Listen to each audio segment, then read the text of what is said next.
warahmatullahi wabarakatuh. Perkenalkan, saya Jessica Caroline dengan NPM 223110669 dari kelas SI 22B. Di sini saya akan menjelaskan materi tentang ETL. Yang pertama yaitu pentingnya ETL dalam data warehouse. ETL penting dalam data warehouse karena ia mengambil, membersihkan, dan memuat data dari berbagai sumber ke dalam satu tempat. Tanpa ETL, analisis data dan pengambilan keputusan dalam bisnis akan sulit dan tidak efisien. Selanjutnya yaitu extraction. Tahap ekstraksi adalah tahap pertama dalam proses ETL. Tahap ini melibatkan pengambilan data dari berbagai sumber seperti database, file API, dan sumber data lainnya. Pada tahap ekstraksi, data diambil dalam format aslinya. Format data ini dapat berupa format teks, format biner, atau format lainnya. Ada beberapa metode yang dapat digunakan untuk mengekstrak data dari berbagai sumber. Antara lain yang pertama yaitu SQL queries. Metode ini digunakan untuk mengekstrak data dari database. Yang kedua yaitu API calls. Metode ini digunakan untuk mengekstrak data dari API. Yang ketiga yaitu file I atau O. Metode ini digunakan untuk mengekstrak data dari file. Selanjutnya yaitu berikut adalah beberapa contoh bagaimana data diambil dari berbagai sumber. Yang pertama, data dari database.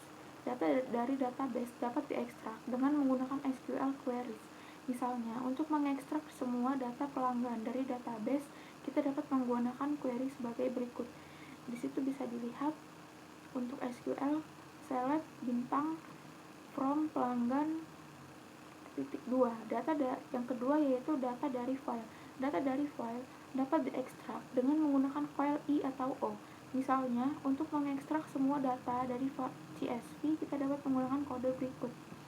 Di sini contohnya dengan Python, bisa dilihat sendiri SQL-nya.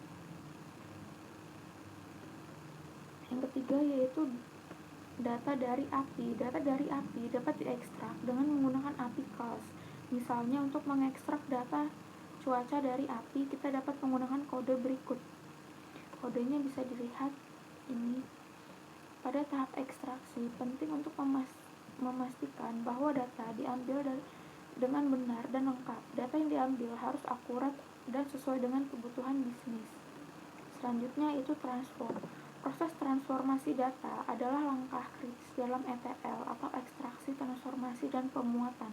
Ini melibatkan pengolahan dan penyesuaian data yang telah diekstrak agar sesuai dengan kebutuhan dan standar yang ditetapkan untuk data warehouse atau sistem analisis.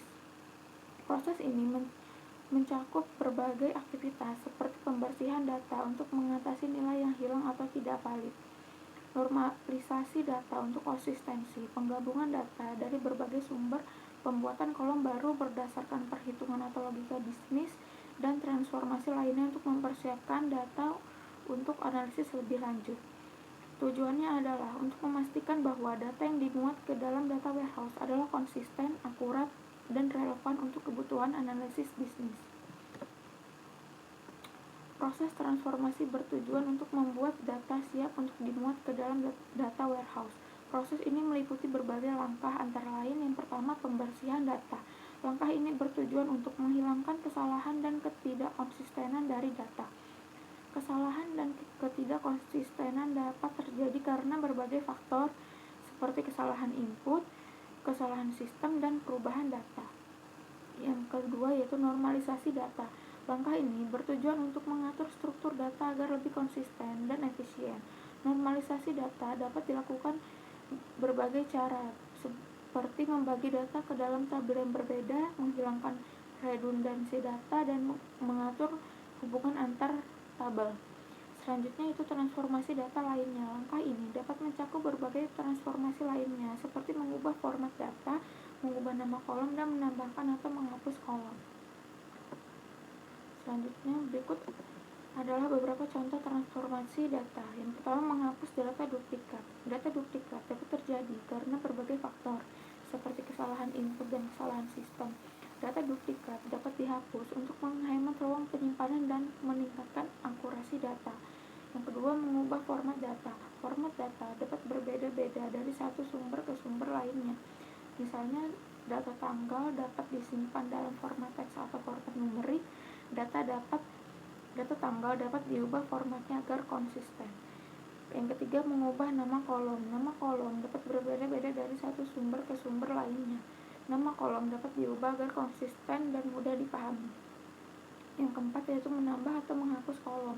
Kolom dapat ditambahkan atau dihapus dari data untuk menyesuaikan dengan kebutuhan data warehouse. Berikut adalah contoh kasus transformasi data. Yang pertama, sebuah perusahaan memiliki data pelanggan dari berbagai sumber seperti database operasional, sistem CRM, dan sistem ERP. Data pelanggan dari berbagai sumber ini memiliki format yang berbeda-beda. Data pelanggan ini perlu dibersihkan, dinormalisasi, dan diubah formatnya agar konsisten dan dapat dimuat ke dalam data warehouse. Yang kedua yaitu sebuah perusahaan memiliki data penjualan dari berbagai toko. Data penjualan dari berbagai toko ini memiliki nama produk yang berbeda-beda. Data penjualan ini perlu diubah nama produknya agar konsisten dan dapat dianalisis secara efektif. Pada tahap transformasi, penting untuk memastikan bahwa data ditransformasi dengan benar dan sesuai dengan kebutuhan bisnis. Data yang ditransformasi harus akurat, konsisten, dan mudah dipahami. Selanjutnya yaitu ada loading. Tahap loading adalah tahap terakhir dalam proses ETL. Tahap ini melibatkan penyimpanan data yang telah diolah ke dalam data warehouse.